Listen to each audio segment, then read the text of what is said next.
descobri o esquema de cola mais inteligente da minha carreira. E isso mudou tudo o que eu acreditava sobre meus alunos. Eu dou aula de física avançada há mais de 15 anos. E se tem uma coisa que aprendi nesse tempo, é que alunos sempre vão tentar encontrar maneiras de burlar o sistema. Não importa o quão cuidadoso você seja ao montar suas provas. E talvez por isso eu sempre tive um certo orgulho em dizer que nunca fui pego de surpresa, porque eu não apenas criava avaliações novas a cada semestre, como também pensava em todas as formas possíveis de fraude antes mesmo que os alunos cogitassem tentar algo, e ainda assim, naquele dia específico de prova final. Tudo parecia absolutamente normal, como em qualquer outro ano. A sala silenciosa, o som constante das canetas, o leve barulho das calculadoras sendo pressionadas, e eu caminhando entre as fileiras como sempre fiz, observando, analisando, tentando captar qualquer comportamento fora do padrão, mas sem realmente esperar encontrar algo relevante, porque aquela turma, em especial, era considerada uma das mais dedicadas que eu já tive, com alunos extremamente aplicados, notas altas e um desempenho que, até então, não levantava suspeitas. E talvez tenha sido exatamente isso que me fez demorar alguns minutos a perceber que havia algo estranho acontecendo, porque no início foi apenas um detalhe pequeno, quase insignificante, algo que poderia facilmente ser ignorado se eu não estivesse tão acostumado a observar padrões. E esse detalhe tinha nome: Sara, uma das alunas mais quietas da sala, sempre discreta, sempre concentrada, o tipo de estudante que raramente chama a atenção, mas que naquele momento estava se comportando de uma maneira levemente repetitiva demais. Ela olhava para a calculadora, digitava algo, parava, olhava para o teto como se estivesse esperando alguma coisa, e então voltava para a calculadora, repetindo exatamente o mesmo ciclo, com um intervalo quase cronometrado. E a princípio, eu pensei que fosse apenas nervosismo, algo comum em provas finais, mas conforme continuei observando, percebi que aquilo não era aleatório. Havia um padrão muito específico ali, um ritmo que não combinava com alguém simplesmente tentando resolver um problema difícil. E foi então que comecei a prestar mais atenção ao redor, ampliando meu campo de observação, e foi nesse momento que notei que Sara não estava sozinha. Havia pelo menos outros 3 alunos apresentando comportamentos semelhantes, todos com aquele mesmo ciclo estranho de interação com a calculadora, seguido de uma pausa quase mecânica. E o mais curioso era que, de tempos em tempos, eles trocavam olhares rápidos entre si, olhares carregados de tensão, quase pânico, como se estivessem participando de algo que poderia dar muito errado a qualquer momento. E naquele instante, algo dentro de mim mudou completamente, porque eu já não estava mais apenas monitorando uma prova. Eu estava observando um sistema em funcionamento. Algo coordenado, algo planejado. E a pergunta que começou a se formar na minha mente não era mais se havia algo errado, mas como aquilo estava sendo feito, porque, pela primeira vez em muito tempo, eu tinha a sensação de estar diante de algo realmente novo, algo que não se encaixava em nenhum dos métodos tradicionais de cola que eu já tinha visto. E foi exatamente essa sensação que me fez continuar observando em silêncio, sem interromper, sem confrontar. Porque eu sabia que, se agisse cedo demais, perderia a chance de entender o que realmente estava acontecendo ali. E no fundo, talvez pela primeira vez na minha carreira, eu senti algo inesperado. Curiosidade. Curiosidade. E isso mudou completamente a forma como eu decidi agir naquele momento. Porque em vez de interromper a prova ou chamar a atenção daqueles alunos imediatamente, eu comecei a observar com ainda mais cuidado, tentando identificar padrões, conexões, qualquer detalhe que pudesse explicar o que estava acontecendo. E quanto mais eu prestava atenção, mais claro ficava que aquilo não era improviso, não era algo feito na hora por desespero. Era um sistema, algo treinado, repetido, quase ensaiado. E o que mais me intrigava era a precisão dos intervalos, especialmente no caso da Sara, que parecia seguir um ciclo exato de ação e espera, como se estivesse aguardando algum tipo de resposta externa. E foi nesse ponto que comecei a caminhar lentamente pela sala, mantendo a postura casual, como sempre faço, mas com a atenção completamente focada naquele grupo específico. E quando passei pela mesa dela, fiz o que qualquer professor faria naquela situação. Dei uma olhada rápida na tela da calculadora, esperando encontrar alguma fórmula salva, algum tipo de anotação escondida, qualquer coisa que indicasse uma tentativa comum de cola. Mas o que eu vi foi completamente diferente, porque na tela havia um texto simples, quase discreto, mas absolutamente fora de contexto para uma calculadora durante uma prova, que dizia: sem resposta. Tente novamente. E naquele instante, foi como se todas as peças começassem a se encaixar na minha cabeça ao mesmo tempo. Porque aquilo não era um erro, não era um acaso, era um sistema de comunicação, e a forma como ela reagiu à mensagem, aquela pausa exata, aquele olhar para cima, passou a fazer todo o sentido. Como se ela estivesse esperando um retorno, uma confirmação.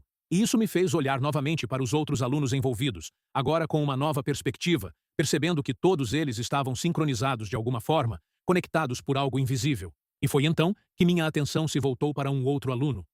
Alguém que, até aquele momento, não tinha chamado tanto a atenção justamente por parecer completamente tranquilo. Jason, o aluno mais brilhante da turma, sempre impecável, sempre confiante, alguém que raramente precisava olhar para qualquer coisa além da própria prova. Mas que naquele dia estava diferente. Não no sentido de nervosismo, mas de atividade, porque enquanto os outros aguardavam, ele digitava constantemente na calculadora, com uma velocidade e intensidade que não combinavam com alguém apenas resolvendo questões.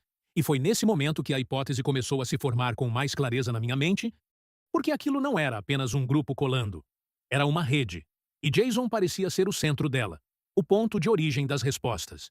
E quanto mais eu observava, mais evidente ficava que ele quase não olhava para a prova, como se já soubesse as respostas ou estivesse focado em outra tarefa, enquanto os outros dependiam diretamente daquele fluxo de informação. E a cada novo detalhe que eu captava, mais impressionado eu ficava, não apenas pela audácia, mas pela complexidade daquilo tudo, porque não se tratava de esconder anotações ou trocar olhares discretos. Aquilo envolvia tecnologia, planejamento, testes prévios, algo que claramente levou tempo para ser desenvolvido. E foi exatamente por isso que eu tomei uma decisão que, olhando agora, pode parecer arriscada, mas que naquele momento fez todo sentido. Eu não iria interromper aquilo ainda. Eu precisava ver até onde aquilo ia. Precisava entender completamente o método antes de agir, porque eu sabia que estava diante de algo que poderia redefinir a forma como eu enxergava não só aquela turma, mas o próprio conceito de trapaça dentro de um ambiente educacional. E enquanto eu voltava lentamente para a frente da sala, fingindo normalidade, uma única certeza se consolidava dentro de mim. Aquilo estava longe de ser algo simples, e eu ainda estava apenas começando a entender o que aqueles alunos eram capazes de fazer. Aquilo estava longe de ser algo simples, e eu ainda estava apenas começando a entender o que aqueles alunos eram capazes de fazer. E foi exatamente essa percepção que me manteve em silêncio, observando cada movimento com uma atenção quase cirúrgica, porque naquele ponto já não se tratava apenas de flagrar uma cola, mas de compreender um sistema inteiro que estava operando bem diante dos meus olhos, sem que ninguém mais na sala sequer percebesse. E quanto mais eu analisava, mais detalhes surgiam, como se aquela engrenagem escondida começasse a se revelar pouco a pouco. E foi então que notei algo ainda mais específico. O tempo de espera entre as ações não era apenas parecido. Era praticamente idêntico entre os alunos envolvidos, como se todos estivessem sincronizados por um mesmo comando invisível. E isso reforçou ainda mais a ideia de que havia uma comunicação em tempo real acontecendo ali. Algo que, até aquele momento, eu nunca tinha visto em uma sala de aula de forma tão organizada. E comecei a prestar atenção não apenas no que eles faziam, mas em quando faziam, tentando identificar se existia algum padrão relacionado às questões da prova. E não demorou muito para perceber que, sempre que um deles parecia travar em uma pergunta mais complexa, o mesmo ciclo se repetia. Calculadora, pausa, olhar para cima, retorno à prova com uma segurança repentina, e aquilo não era coincidência, era dependência. E essa dependência apontava diretamente para quem estava alimentando aquele sistema. E todas as evidências continuavam levando ao Jason, que permanecia aparentemente calmo, mas com os dedos em movimento constante, digitando com uma velocidade impressionante, como alguém que já tinha feito aquilo muitas vezes antes. E foi nesse momento que comecei a me perguntar há quanto tempo aquilo vinha acontecendo, quantas provas já tinham sido influenciadas por aquele método. Quantas notas altas talvez não fossem exatamente resultado do conhecimento individual, e essa linha de pensamento me trouxe uma sensação incômoda, quase pessoal, porque como professor eu sempre acreditei na meritocracia dentro da sala de aula, no esforço sendo refletido nos resultados, e agora eu estava vendo algo que desafiava diretamente essa crença. Mas ao mesmo tempo, não pude deixar de reconhecer que havia ali um nível de habilidade técnica que não era comum, porque programar calculadoras para se comunicarem, ainda mais dentro das limitações de uma rede escolar, exigia conhecimento, planejamento e testes. E isso me colocou diante de um conflito inesperado. Porque, de certa forma, aqueles alunos estavam demonstrando exatamente o tipo de raciocínio avançado que eu tentava desenvolver neles, só que aplicado de uma maneira completamente equivocada. E essa contradição me fez hesitar por um instante, não sobre o que era certo ou errado, mas sobre como eu deveria lidar com aquilo. Porque uma simples punição talvez não fosse suficiente para abordar a complexidade da situação. E foi então que decidi que precisava de uma prova definitiva, algo que não deixasse margem para dúvidas, algo que eu pudesse usar não apenas para confrontá-los, mas para entender completamente o funcionamento daquele sistema. E com isso em mente, comecei a circular novamente pela sala, desta vez com um objetivo claro, observando não apenas as telas das calculadoras, mas também a reação dos alunos à minha presença. E foi nesse momento que percebi algo crucial. Sempre que eu me aproximava mais de um deles, havia uma leve interrupção no ciclo, como se estivessem tentando evitar serem pegos no ato, e isso confirmou o que eu já suspeitava, que existia um mecanismo ativo sendo utilizado ali, algo que poderia ser interrompido, controlado, talvez até ocultado rapidamente, e essa descoberta só aumentou ainda mais a minha curiosidade e a minha cautela, porque agora eu sabia que não estava lidando com algo improvisado, mas com um sistema que provavelmente tinha sido pensado para evitar exatamente o tipo de detecção que eu estava tentando fazer. E isso significava que qualquer movimento precipitado poderia fazer com que todas as evidências desaparecessem em segundos. E foi exatamente essa possibilidade que me fez tomar uma decisão definitiva naquele instante. Eu iria deixar a prova continuar até o fim, mas assim que o tempo acabasse, eu agiria de forma direta e estratégica, porque se havia algo que eu tinha certeza naquele momento era que, independentemente de quão inteligente aquele método fosse, ele ainda tinha um ponto fraco. E eu estava determinado a encontrá-lo. Eu estava determinado a encontrá-lo. E foi com essa decisão que passei o restante da prova em um estado de atenção absoluta, observando cada detalhe como se estivesse montando um quebra-cabeça complexo, porque naquele momento eu já não tinha dúvidas de que estava diante de algo cuidadosamente planejado. Algo que provavelmente vinha sendo testado há semanas ou até meses. E quanto mais eu pensava nisso, mais fazia sentido, porque não era possível criar um sistema daquele nível de forma improvisada. Havia ali tentativa e erro, ajustes, talvez até falhas anteriores que foram sendo corrigidas até chegar àquela execução quase perfeita. E essa percepção me fez olhar para aqueles alunos de uma forma diferente. Não com admiração, mas com uma consciência maior do que estava em jogo. Porque se eles tinham investido tanto tempo e esforço para desenvolver aquilo, então a confiança deles no próprio esquema era alta. O que também significava que provavelmente tinham pensado em formas de evitar serem pegos. E isso me deixou ainda mais cauteloso, porque qualquer movimento errado da minha parte poderia fazer com que tudo desaparecesse antes que eu tivesse a chance de agir.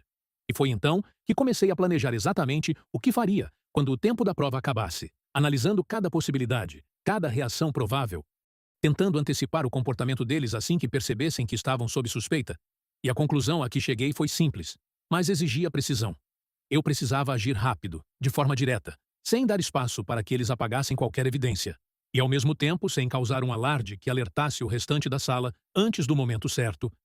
E enquanto esse plano se formava na minha mente, o tempo da prova parecia se arrastar, cada minuto carregado de expectativa, até que finalmente anunciei os últimos 5 minutos, observando atentamente a reação daqueles 4 alunos, e o que vi confirmou tudo o que eu suspeitava, porque houve um aumento imediato na atividade deles.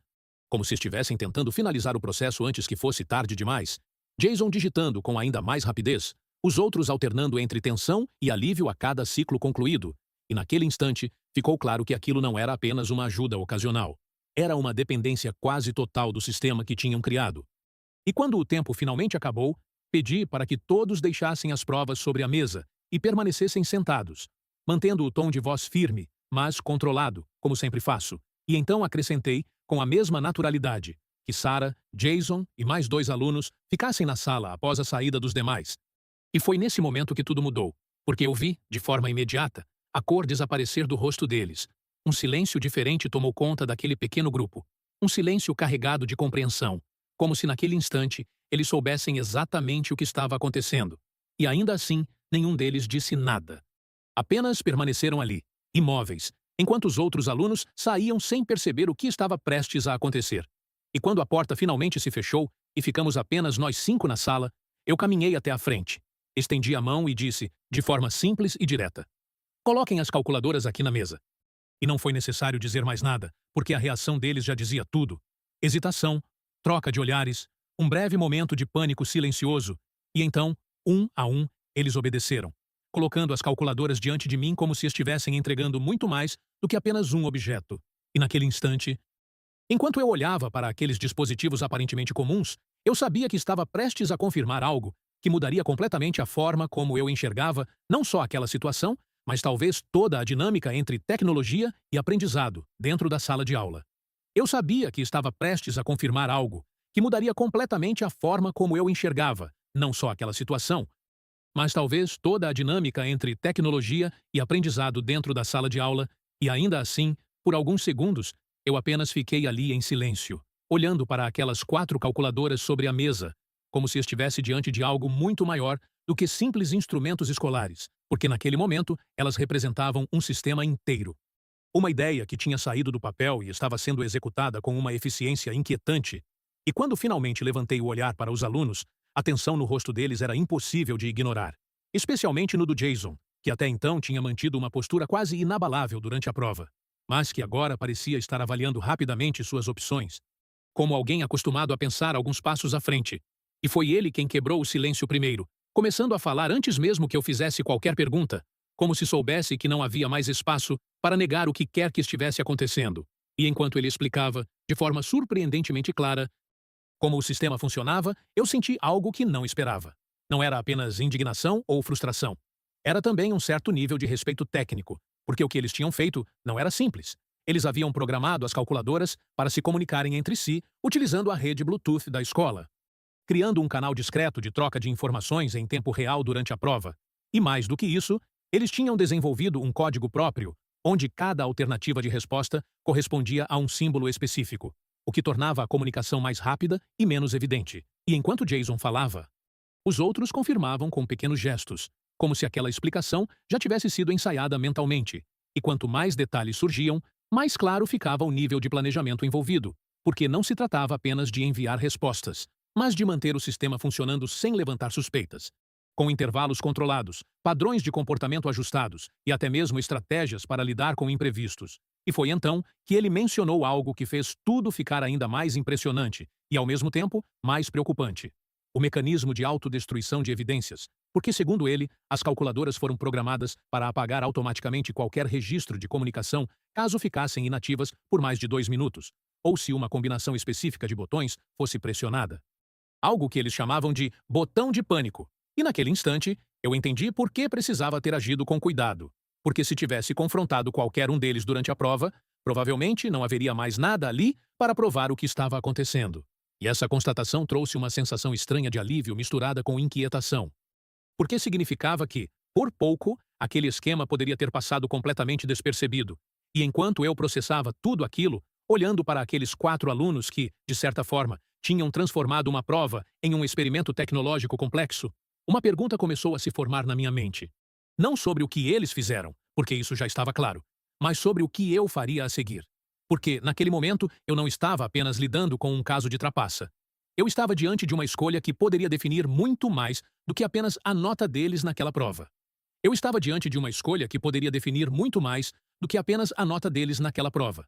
E talvez tenha sido exatamente isso que me fez ficar em silêncio por mais alguns segundos, encarando aquelas 4 calculadoras como se ainda esperasse que elas me dessem uma resposta, quando, na verdade, a decisão estava inteiramente nas minhas mãos, porque de um lado havia o caminho mais óbvio, mais esperado, aquele que qualquer regulamento escolar indicaria sem hesitação: anular a prova, aplicar punições disciplinares, registrar ocorrência acadêmica e seguir em frente como se aquilo fosse apenas mais um caso de cola.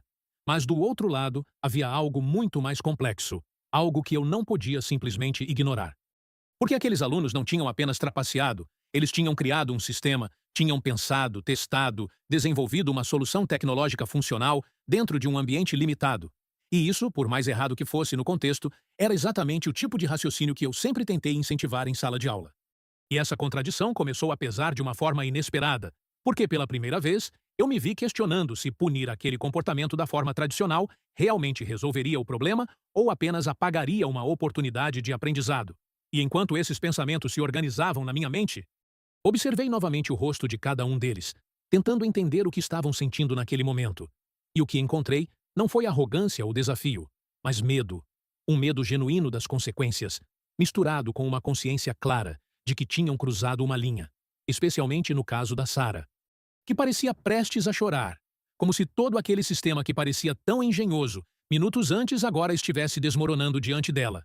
E até mesmo o Jason, que tinha mantido uma postura mais firme, já não parecia tão confiante, como se também estivesse percebendo que inteligência sem direção podia levar exatamente àquele tipo de situação. E foi nesse instante que tomei minha decisão, não de forma impulsiva, mas com uma clareza que veio quase como um alívio, porque entendi que aquilo não precisava ser tratado apenas como um erro a ser punido, mas como um ponto de virada. E então, respirei fundo e disse algo que claramente não era o que eles esperavam ouvir. Que sim, o que eles fizeram era sério, que haveriam consequências, mas que antes de qualquer medida formal, eu queria que eles entendessem completamente o que tinham criado, não apenas tecnicamente, mas eticamente, e propus algo que mudou completamente a expressão deles. Um desafio, na verdade, que eles pegassem todo aquele conhecimento, toda aquela capacidade de desenvolvimento e aplicassem em algo legítimo, algo que pudesse ser apresentado não como uma tentativa de burlar o sistema, mas como uma solução real dentro da área de tecnologia educacional. E naquele momento, o silêncio que se formou foi diferente. Não era mais de pânico, mas de surpresa, como se eles ainda estivessem tentando processar o que eu estava sugerindo. E eu sabia que aquilo não eliminava a gravidade do que tinha acontecido, mas também sabia que poderia transformar completamente o impacto daquela experiência. Porque no fim das contas, o que estava em jogo ali não era apenas uma prova. Era o tipo de profissionais. E talvez de pessoas que eles escolheriam se tornar a partir daquele erro. O que estava em jogo ali não era apenas uma prova. Era o tipo de profissionais, e talvez de pessoas, que eles escolheriam se tornar a partir daquele erro. E foi exatamente isso que transformou o silêncio e veio depois em algo quase insuportável. Porque pela primeira vez desde que tudo começou, nenhum deles parecia ter uma resposta pronta. Nem mesmo o Jason, que até então tinha liderado tudo com uma confiança quase fria. E eu percebi, naquele instante, que o verdadeiro impacto da situação ainda nem tinha chegado para eles, porque não se tratava mais de serem pegos, mas de encarar quem eles estavam se tornando. E então eu fui direto, sem elevar o tom, mas também sem suavizar o que precisava ser dito. Expliquei que, independentemente do que acontecesse dali para frente, aquela prova estava comprometida, que eu não poderia simplesmente ignorar o que aconteceu, e que a escola exigia um posicionamento formal. E foi nesse momento que vi o olhar da Sarah se encher de lágrimas de vez, enquanto um dos outros alunos abaixava a cabeça, como se já estivesse aceitando o pior cenário, e até o Jason, pela primeira vez, desviou o olhar, como se o peso daquilo finalmente tivesse alcançado ele. E então eu continuei, dizendo que eles tinham duas opções diante de si e que a escolha que fizessem naquele momento diria mais sobre eles do que qualquer nota jamais poderia dizer.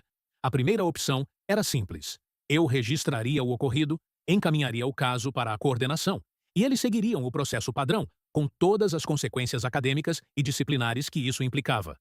Sem exceções, sem espaço para discussão. Mas a segunda opção exigia algo que, sinceramente, eu não tinha certeza se eles estavam prontos para oferecer, porque significava assumir completamente o que fizeram, não apenas para mim, mas para a escola inteira. Apresentar o sistema que criaram, explicar como funcionava, quais falhas exploraram, e mais importante, propor uma forma de evitar que algo assim acontecesse novamente, transformando aquela trapaça em um estudo real sobre segurança e ética dentro do ambiente educacional. E quando terminei de falar, o silêncio voltou. Mas dessa vez, ele não era vazio.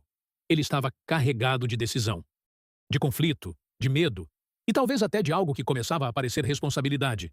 E eu observei cada um deles enquanto esse momento se desenrolava, percebendo que aquilo era, sem dúvida, muito maior do que qualquer prova final que eu já tinha aplicado, porque ali não havia respostas de múltipla escolha. Não havia cálculo para seguir, não havia fórmula pronta, apenas uma decisão que exigia caráter. E foi então que o Jason levantou a cabeça novamente, respirou fundo e, diferente de antes, falou sem pressa, sem aquela segurança automática, mas com algo muito mais raro. Ele disse que o que eles fizeram estava errado, que eles sabiam disso desde o início, mas que continuaram mesmo assim porque queriam provar que conseguiam, e que agora percebiam que provar que conseguiam burlar o sistema não significava que aquilo tinha algum valor de verdade. E então ele olhou para os outros, como se pedisse confirmação, e um por um eles assentiram. Ainda inseguros, mas presentes naquele momento. E foi ali, naquele instante específico, que o verdadeiro clímax aconteceu, não na descoberta do sistema, não na confissão, mas na escolha que veio depois, porque o Jason voltou a olhar para mim e disse que eles queriam a segunda opção, que estavam dispostos a assumir tudo, a mostrar como fizeram e a enfrentar as consequências, desde que tivessem a chance de transformar aquilo em algo que realmente valesse a pena. E ao ouvir isso, eu soube que, independentemente do que acontecesse dali em diante, algo fundamental já tinha mudado, porque aqueles 4 alunos tinham acabado de dar o passo mais difícil de todos. Deixar de se esconder atrás da própria inteligência e começar a assumir responsabilidade por ela. Deixar de se esconder atrás da própria inteligência e começar a assumir responsabilidade por ela foi o que definiu tudo o que veio depois. E nos dias seguintes, eu vi uma transformação que, em 15 anos de ensino, eu raramente presenciei com tanta clareza. Porque o que antes era um grupo de alunos tentando burlar um sistema, passou a ser um grupo disposto a expor cada detalhe do que fizeram.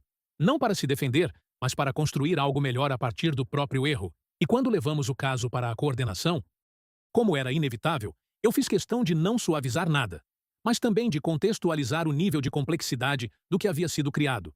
E a reação inicial foi exatamente a que eu esperava: choque, preocupação e uma insistência imediata por punições exemplares. Mas então os próprios alunos pediram a palavra.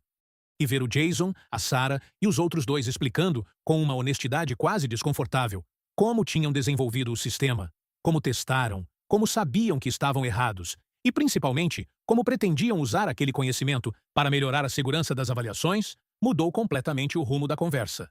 Porque aquilo deixou de ser apenas um caso disciplinar e passou a ser também uma discussão sobre falhas reais dentro do próprio ambiente escolar.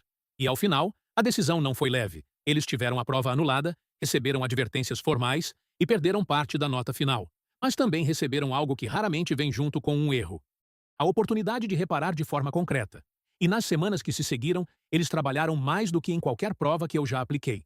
Desenvolveram um relatório completo sobre vulnerabilidades em dispositivos permitidos em sala.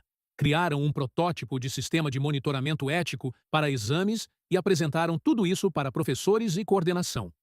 E eu ainda lembro do dia da apresentação final, quando a mesma sala onde tudo começou estava cheia, não de silêncio tenso, mas de atenção genuína, e enquanto eles explicavam cada etapa, eu não via mais alunos tentando provar que eram mais espertos que o sistema.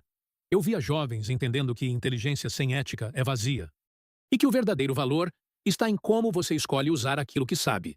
E quando terminou, houve um breve silêncio antes dos aplausos começarem, não por perfeição, mas por reconhecimento de crescimento. E naquele momento eu percebi que, de certa forma, aquela tinha sido a prova mais importante que eles já fizeram. Uma prova sem alternativas, sem cálculo exato, onde a única resposta possível era assumir, aprender e mudar. E meses depois, quando encontrei o Jason no corredor, ele me disse algo que ficou comigo: que aquela tinha sido a primeira vez que alguém não viu nele apenas um aluno brilhante ou um problema, mas alguém capaz de escolher o que fazer com o próprio talento. E talvez seja por isso que, sempre que penso naquele dia, eu não lembro apenas de uma tentativa de trapaça. Eu lembro do momento em que 4 alunos quase usaram a inteligência para o caminho mais fácil e acabaram descobrindo, da forma mais difícil, o caminho certo.